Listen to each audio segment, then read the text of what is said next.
Roman Reigns showed up unannounced after Raw went off the air last night, and what happened in that ring with the Usos wasn't captured by any official WWE cameras. This moment, the most significant bloodline reunion since the faction imploded, happened in front of only the live crowd while millions watching at home had no idea it was even taking place. WWE is trying to bury the footage leaking from fans' phones because what Roman said to Jimmy and Jay completely contradicts the narrative they've been building for 6 months. And if this gets out to the mainstream, it exposes exactly how much manipulation has been happening behind the scenes. The tribal chief returned. He acknowledged the Usos. And what he revealed about why the bloodline fell apart is going to make you absolutely furious at the people who've been pulling strings this entire time. Before we break down every word Roman said and why WWE is in full damage control mode right now, I need you to answer this. Did you know Roman was even at the arena last night, or is this the first you're hearing about it? Comment yes or no because I'm trying to gauge how well WWE suppressed this information before it started leaking. Let's set the scene. The Usos had just won the World Tag Team Championships in an emotional, career-defining match against the Judgment Day. Raw went off the air with Jimmy and Jay celebrating in the ring, the crowd going absolutely insane, pyro going off, the whole celebration package. The broadcast ended, commercials rolled, and everyone watching at home thought that was the end of the show. But for the 15,000 people still in that arena, the real show was about to begin. The music cut. The lights stayed up.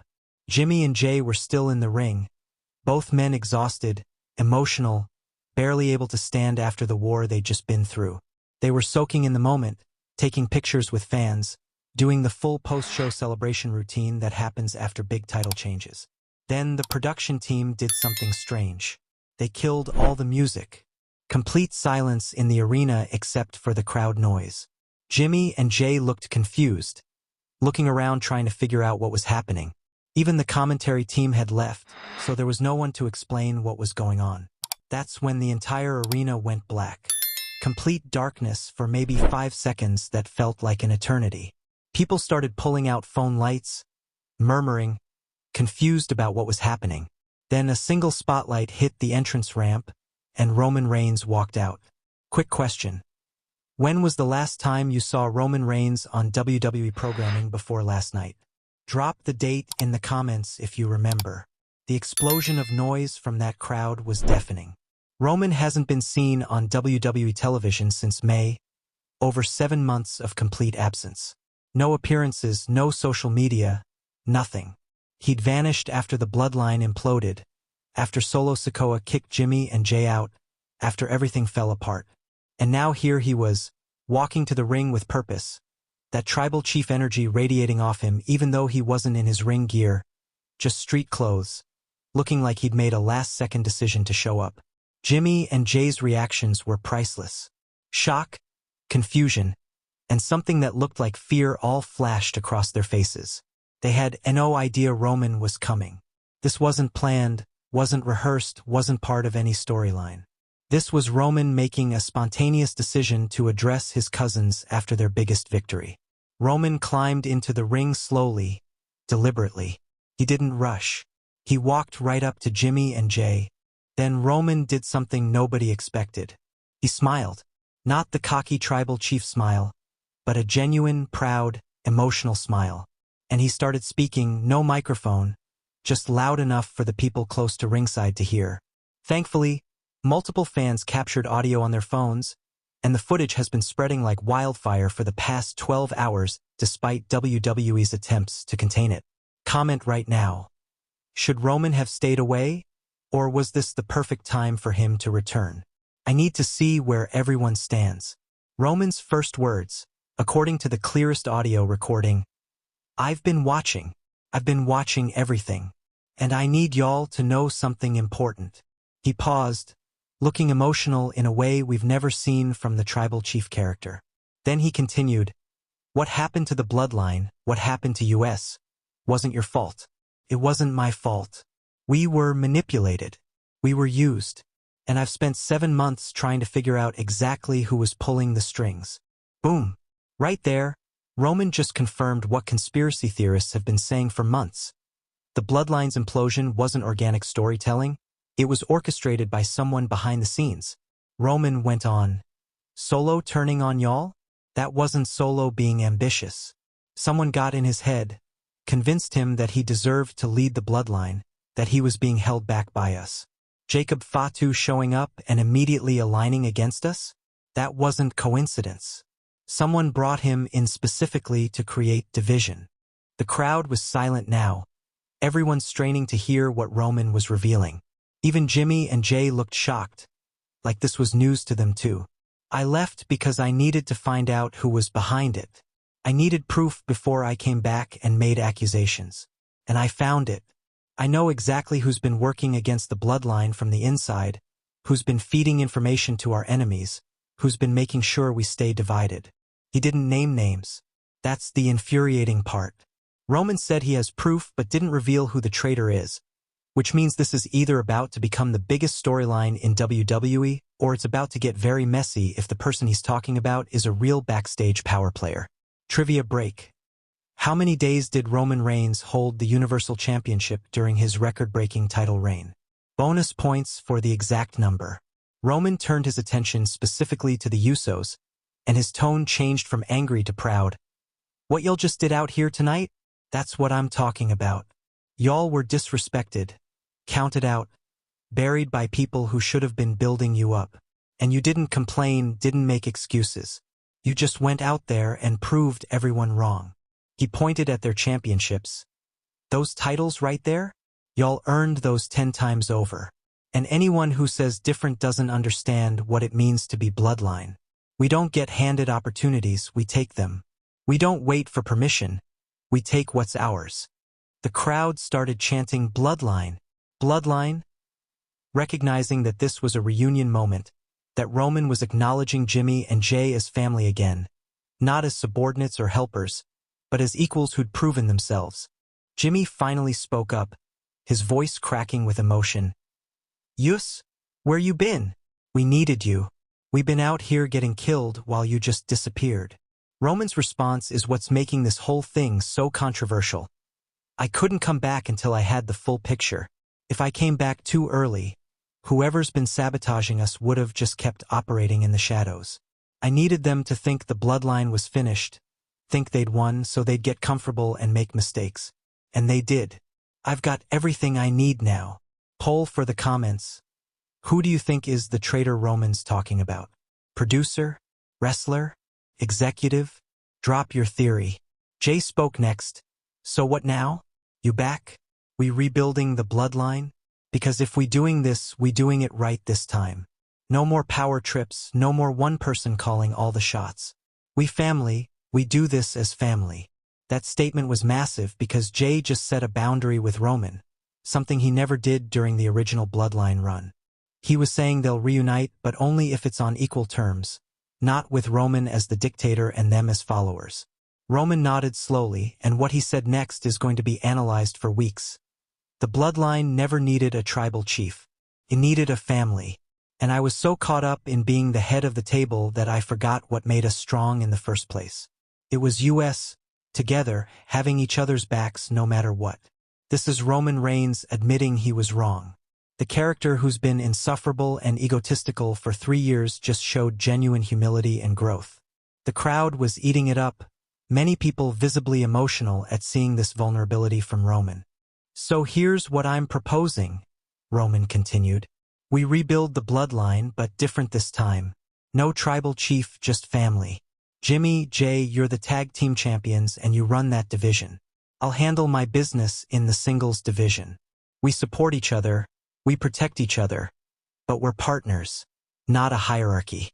Jimmy and Jay looked at each other, having a silent conversation the way only brothers can. Then they both looked back at Roman and nodded. The three of them came together in the center of the ring, and Roman raised both their arms, presenting them to the crowd as champions, as equals, as family. The ovation was thunderous, people on their feet screaming, crying, losing their minds at this reunion. Comment. Is this the right direction for the bloodline, or should they have stayed separated? Give me your honest take. But then Roman said something that's causing major problems for WWE management. There are people in the back who don't want this reunion to happen, people who've been profiting from us being divided. People who are scared of what we can accomplish if we're united. So when you see us on TV and things seem weird, when storylines don't make sense, when we're kept apart for no good reason, remember what I'm telling you right now. It's not creative decisions, it's sabotage. That's the statement WWE is freaking out about. Roman just told 15,000 people and everyone who sees this leaked footage that WWE creative and management might be actively working against the Bloodline reunion for corporate or political reasons. He pulled back the curtain and exposed the manipulation. The implications are massive. Is Roman shooting? Is this a worked shoot that's too real? Is there actually a conspiracy within WWE to keep the Bloodline divided because a united faction is too powerful and might demand more money or creative control? Wrestling journalists are scrambling right now trying to verify Roman's claims. Backstage sources are being contacted. Everyone's trying to figure out if this is brilliant storytelling or legitimate corporate warfare playing out in public. Roman's final words before leaving the ring. Watch what happens next. Watch how hard they try to keep us apart. Watch the excuses they make. And remember this moment. Remember that we want to be together. We choose to be family. If something prevents that from happening, it's not us, it's them. He left through the crowd, not through the back like a typical wrestler exit. He was immediately mobbed by fans, taking pictures, signing autographs, being completely accessible in a way the tribal chief character never was. It was surreal seeing Roman Reigns acting like a normal person instead of the untouchable final boss he's been for years. Jimmy and Jay stayed in the ring, continuing their celebration, but now with this added layer of uncertainty and intrigue about what comes next. Quick question. Do you think WWE will acknowledge this on the next Raw? Or pretend it never happened? Place your bets in the comments. The immediate aftermath has been chaotic. WWE hasn't released any official statement about Roman's appearance. The highlights package posted on social media completely ignores that it happened, ending with the Usos celebration as if that's where the show ended. But fans who were there are posting about it everywhere. Videos are circulating despite WWE's copyright strikes. The audio of Roman's speech is being transcribed and shared across every wrestling forum. This is the Streisand effect in action. By trying to suppress it, WWE is making it bigger. Some wrestlers have subtly acknowledged it on social media. Sami Zayn posted a thinking emoji. Kevin Owens tweeted, "Interesting night," with no other context. Paul Heyman, notably, has been completely silent, which is unusual for someone who always continue with whatever storylines they had planned, pretending Roman's appearance was non-canon. Option B. Acknowledge it happened but spin it as an unauthorized appearance, and maybe even punish or suspend Roman for showing up without permission. Option C. Embrace it fully and pivot their entire creative direction to accommodate the Bloodline reunion that Roman proposed. My prediction: they'll go with option B, using Roman's appearance as storyline justification for keeping the Bloodline separated, while framing it as Roman being a rogue element who doesn't follow protocol. This lets them acknowledge it happened while maintaining control over the narrative. Drop your prediction. A, B, C, or another option you think makes sense. The wrestling community is divided on this. Some fans love Roman showing humility and proposing an equal partnership. Others think he's manipulating Jimmy and Jay again, that this is just another power play disguised as character growth. Some believe the conspiracy talk is shoot truth. Others think it's brilliant work shoot storytelling. The truth is probably somewhere in the middle. Roman likely did make an impromptu decision to address the Usos after their big win, but the content of his speech was probably partly planned and partly improvised. The conspiracy elements add intrigue while giving WWE an out if they need to pivot the story. What's undeniable is that this moment has completely changed the conversation around the Bloodline. Before last night, people assumed the faction was dead forever. Now, there's genuine possibility of a reunion, but with completely different dynamics that could make it better than the original run. But the other huge implication: pull the trigger? If Roman's coming back fans what they clearly want, the entire WWE creative differences and backstage Roman versus Cody, the Bloodline Roman versus Gunther, final Roman question, versus the big one. Any of the current top Do you stars? trust WWE The dream to handle matches the are Bloodline endless, reunion properly, and now they're actually or are possible. you expecting them to screw it up? Your answer probably depends on your entire history as a wrestling fan. What happened after Raw went off the air wasn't just a cool moment for people in attendance. It was a statement. Roman Reigns showed up, acknowledged his family, admitted his mistakes, proposed a better way forward, and dropped hints about backstage manipulation that has everyone questioning what's real and what's storyline. This is wrestling at its most compelling. The intersection of reality and fiction where nobody's entirely sure what's shoot and what's work. Roman created buzz, gave fans hope, and set the stage for potentially the biggest storyline of 2026. Share this video with every wrestling fan you know who doesn't know this happened. Share it with people who stopped watching WWE because they're missing major developments. Share it because WWE is trying to control this narrative and the truth deserves to get out. Subscribe to SUPLEX Ring Saga because we're going to be covering every development in this story as it unfolds. This is just the beginning of whatever's coming next for the bloodline. Roman Reigns praised the Usos, proposed a reunion, and exposed potential sabotage all in one unfiltered, unscripted